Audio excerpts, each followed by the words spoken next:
En Gâtine, on voit éclore de curieux champignons chez Eddy Fruchard. Implanté à Vosroux, il s'est lancé dans la construction et la vente de tiny house. Ces petites maisons montées sur roues sont le fruit d'une recherche de nomadisme et de sobriété.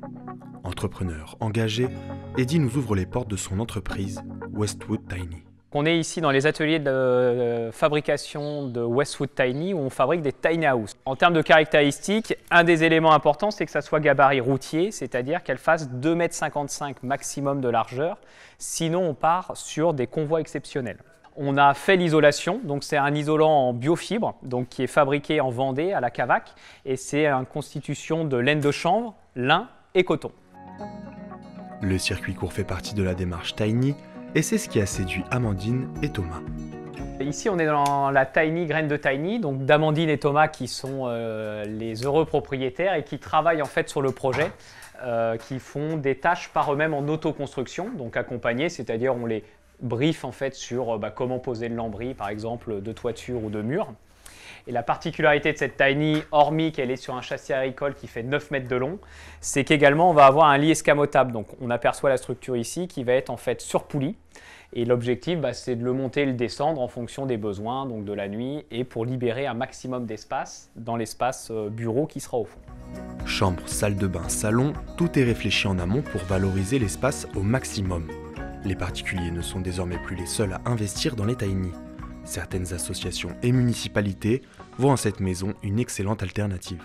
Donc ici, c'est un jeune qui est apprenti dans une entreprise dans le centre de Vosroux et qui n'aurait pas pu trouver, travailler dans l'entreprise s'il n'avait pas eu cette tiny house de disponible grâce à la SOS Un Toit en Gâtine, qui est la vocation de cette SOS, de pouvoir loger les jeunes travailleurs, étudiants qui peuvent se trouver en Gâtine.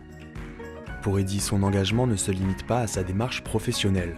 Collectivité, convivialité, le lieu entier découle de ses convictions.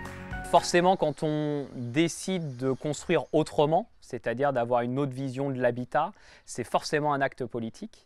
On est obligé aujourd'hui, quand on veut s'installer avec une tiny house sur un terrain ou sur un territoire, d'aller à un moment solliciter les collectivités. Et forcément, ça bouscule les codes parce que les gens aujourd'hui peuvent avoir du mal à comprendre de comment on fait pour habiter finalement dans un si petit espace. C'est pas toujours simple parce que forcément, c'est toujours l'administration française, on rentre pas dans les petites cases, et quand on rentre pas dans les petites cases, il faut en tout cas aller démontrer son projet, et puis aussi qu'en face, le politique soit plutôt ouvert entre guillemets d'esprit.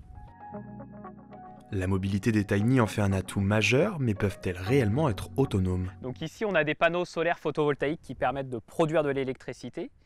On a à l'intérieur un stockage par des batteries, donc qui permettent d'être autonome la nuit et quand il n'y a pas de soleil. Elle est équipée également, cette Tiny, d'une cuve de récupération d'eau de pluie qui permet donc d'alimenter en eau potable la tiny house.